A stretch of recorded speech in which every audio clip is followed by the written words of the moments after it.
Welcome to Confused Reviews, where Cartoon Drawing reviews movies, and it's been long enough since we talked about everyone's favorite hockey-masked killer, Jason Voorhees, and more specifically, his fourth and final film. Haha, just kidding, they made 8 fucking movies after this one. But regardless, even though the Friday the 13th series was very profitable and liked by audiences, critics, however, didn't share their enthusiasm. Our next movie is Friday the 13th, the final chapter, an immoral and reprehensible piece of trash. By now, all it is the teenagers go to Crystal Lake and they're killed. And the series was said to be going downhill, even though the plan was to have Part 3 be the final movie, and personally I'm glad they didn't end things there, because Jason still had a lot of unused potential at that point. I mean, he just got his hockey mask after all, and if I could pick a place for the franchise to stop, it'd be after Part 7. But I digress. They also figured if they were going out, they were going to do it in style, because they brought back the legend himself, Tom Savini, who did effects for the original, and Maniac, Creepshow, Texas Chainsaw Massacre 2, Dawn of the Dead, Day of the Dead, and directed the Night of the Living Dead remake.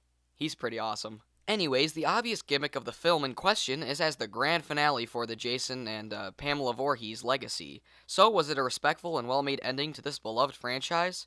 Well, technically in the grand scheme of these movies, it's somewhat of a middle chapter. Anyways, this is Friday the 13th, the final chapter. So the film begins with the series' favorite opening, a recap of the previous films, giving the backstory of Jason, and even clips from the movie he isn't the killer in. It also shows any newcomers his best moments, which is cool. And again, if this was the last one, we gotta have the opening title be explosion-filled and totally badass. After the opening credits, we start right off where Part 3 ended, which technically would make it Sunday the 15th, but that doesn't have the same ring to it. We also see the Crystal Lake body removal shows up, otherwise known as the cops. I mean, geez, this shit is practically routine for these guys at this point. And no wonder the cops never show up in this town, they totally suck at their jobs. I mean, look, putting the evidence in a bag with no gloves on. Idiots. They quickly haul out of there and return to a state of silence. I bet these guys can't wait until 12 hours later when Jason kills a fuck ton more people. We then bounce over to the set of Halloween 2 and meet Axel, played by Bruce Mahler, who is going to die first. Even though he's set up to be a complete tool, he still manages to score a random hot nurse, who meets him in the cold room, which I assume smells like death, being that it's filled with dead bodies and all. The makeout sesh begins, but it's soon interrupted by a falling hand. Oh, and Axel has the same reaction most people do after watching Jason Goes to Hell. Jesus Christmas! Holy Jesus goddamn! Holy Jesus jumping Christmas shit! And somehow, the thought of having sex next to a pile of dead bodies was unappealing to her, and she runs off, leaving Axel to watch this thing.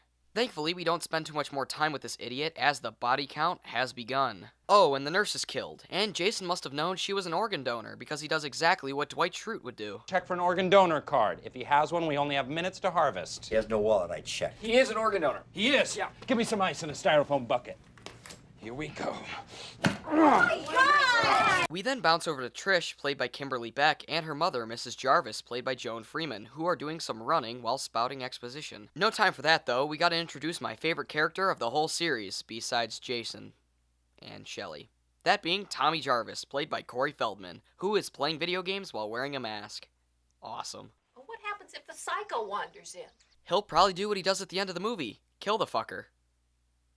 Moving on. We then see our new batch of teenagers, and the only ones worth mentioning at the moment is Ted, played by Lawrence Monason, and Jimmy, played by Crispin Glover. I would list off the rest of the characters, but they suddenly pass a hitchhiker who is already dead. Jason is making this one count. They arrive at their final resting place and find Sarah, played by Barbara Howard, and Samantha, played by Judy Aronson, who are talking about what else? Sex. But we can't escape that for long, as moments later we see Sam getting it on, and Tommy is watching the whole thing, having the time of his life. But it's soon interrupted, and Tommy does the thing that every kid has to do when they stay up past their bedtime, quickly act like they're asleep before their parents get in. The next day, since the amount of teens isn't up to par yet, we introduce 2 more characters, twins, Tina and Terry, played by Camila and Carrie Moore. We then bounce right into a scene of teens by the lake and boobs.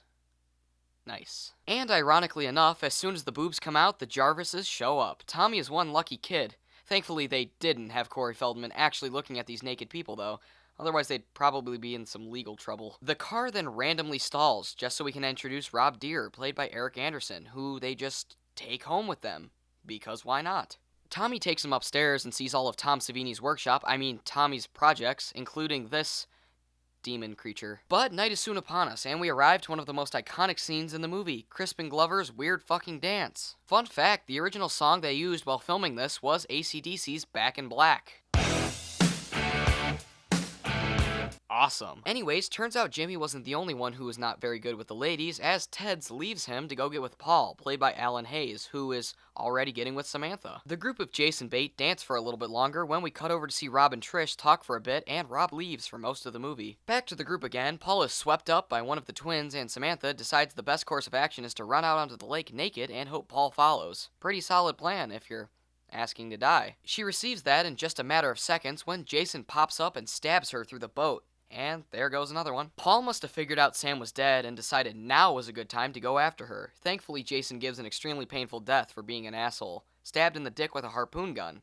Ow. That hurt me on a spiritual level. Rob hears the screams of the now dickless teen and rushes out to find the culprit. He sees an ominous figure in the distance and returns to see all of his shit destroyed.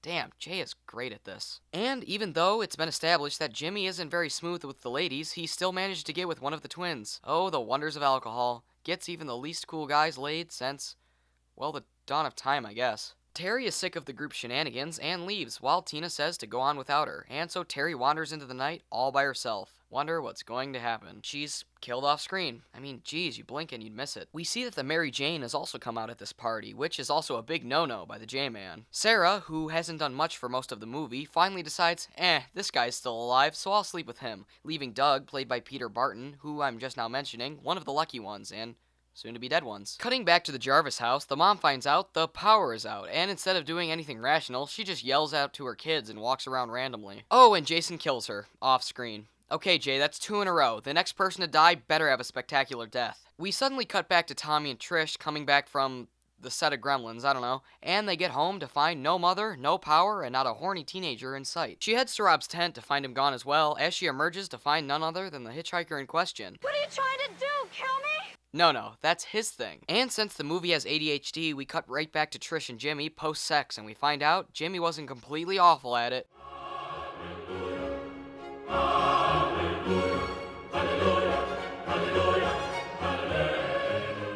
Good on you, bud. You did it. But now that he's been laid, Jason can't let him live any longer, as he tries desperately to find a corkscrew and instead finds death.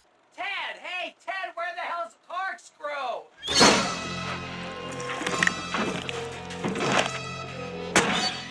That's what you get for not being in the Back to the Future sequels. Also, alright, that made up for the 2 deaths being off screen. Regardless, this movie is still awesome. Back upstairs, Tina is already dressed and ready to die as Jason grabs her and throws her out of the window and onto the car. Spectacular. Rob is then explaining Jason's recent killing spree to Trish, even though we saw it at the beginning of the movie, but we find out that Jason killed Rob's sister in part 2. Anyways, Ted is stoned out of his mind and is then stabbed in the back of the head. Sweet. After Sarah and Doug have their shower, she leaves and Doug is visited by Jason, who crushes his head against the shower wall. Again, awesome. Sarah, wearing only a towel, finds Doug's dead body and tries to escape, but she should have axed someone for help. Get it? Because she got stabbed with an axe? That was terrible. And now that all the teens from the first house are dead, we can now focus on the Jarvis family and Rob. He heads over to the now empty house and Trish figures out that everyone is on cloud 9. The two then try to escape when Rob goes back into the basement, which turned out to be the dumbest thing to do.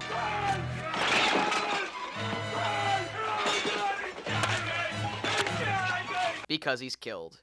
Damn, he seemed like a nice guy. She runs upstairs just to go back down again. Did she have to make sure that he was officially dead? Because he seemed pretty much fucked back there, but whatever. She now runs upstairs for real this time and sees multiple bodies spread throughout the house. She then breaks a window and makes it back home. Trish then figures the best course of action is to board up the door. Trish, you do realize half the wall is windows, right? Apparently not, as Jason throws Rob's corpse through the window, exposing them to the murderer outside. Oh, and Jason busts through another window to grab Teddy Duchant here. Another fun fact, Jason actor Ted White hated Corey Feldman and said that he was a little asshole, so he did not hold back when it was time to film this scene and scared the shit out of the little kid. And also boarding up the door was entirely pointless because doors cannot stop Jason. The two rush upstairs into Tommy's room with Jason not too far behind. They then put a shelf in front of the door and it obviously doesn't stop him. So instead she pulls an Elm Street 3 and smashes a TV over his head. Man, those PSAs were right. TV really will rot your brain. And instead of running out of the room like Wile E. Coyote on crack, they inch ever so slowly out of the room until He attacks again. Jay makes a tough call of either going after Tommy or a girl, so he obviously chooses the latter and rushes after her. She runs out of the house while Jason runs after her. I love the first couple movies when he hauls ass after his prey. It's a fun sight. She eventually traps herself and decides the only means of escaping this alive is to imitate a jackass stunt and jump headfirst out of the window. Meanwhile, back with Tommy, he hatches a plan to stop Jason. While he's doing that, Triss fights Jason some more.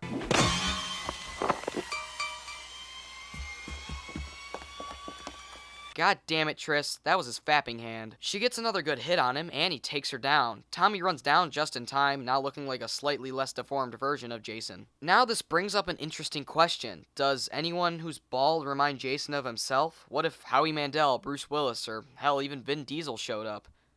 That'd actually be a really interesting movie. He distracts him long enough for Triss to slice off his mask and we can finally get a good look at him. You know, Jason has changed a lot in the span of these 3 days. From a weird hillbilly with long hair to a slightly goofier looking guy that's now bald to a deformed zombie-like bald guy. Damn, that's a lot of change, but this is my favorite non-zombified look of Jason. He's not quite full zombie like in Part 7, which is my favorite, but he's still really fucking awesome looking. Triss, now machete-less, is practically paralyzed at the sight of an unmasked Jason, so Donatello here's gotta step up and save the day, stabbing Jason in the side of the face and having him fall onto the machete. But as expected, Jason's not totally dead yet and makes one last effort to return, and Tommy is done with Jason's bullshit.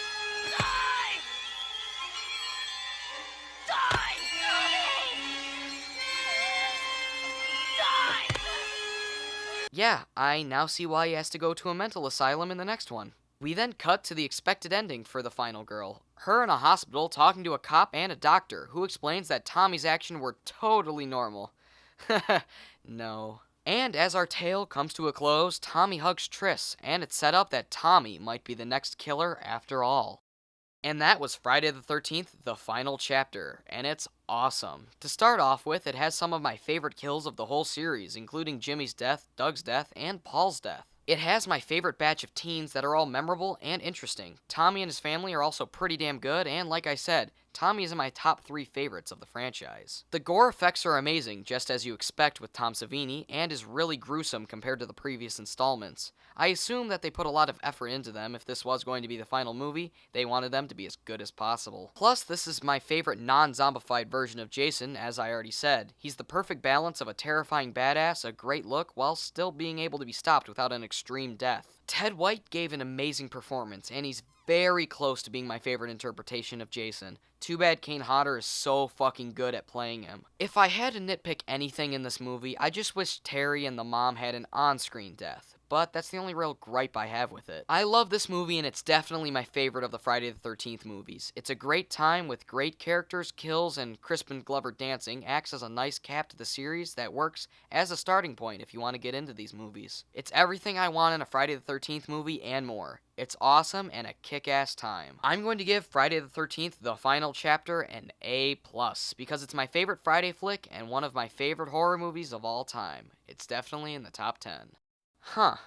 Dealing with Pinhead these last 2 episodes, I kind of expected Jason to show up. And whatever, he ain't nothing but a big old pussy anyway. What did you say? What the fuck?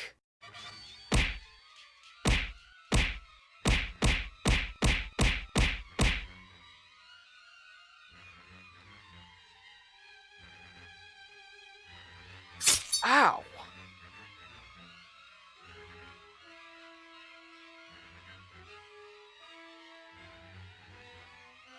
Die! Die! Die! Die! Die! Die! Die! Die!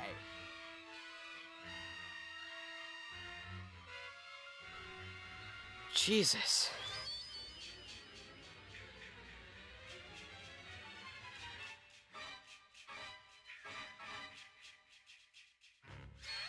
Fuck no.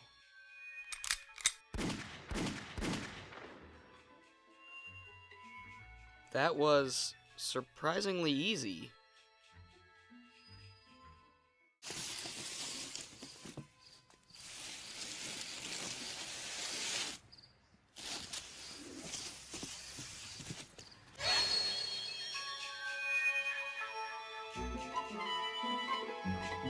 Oh God, that is a face only a mother could love.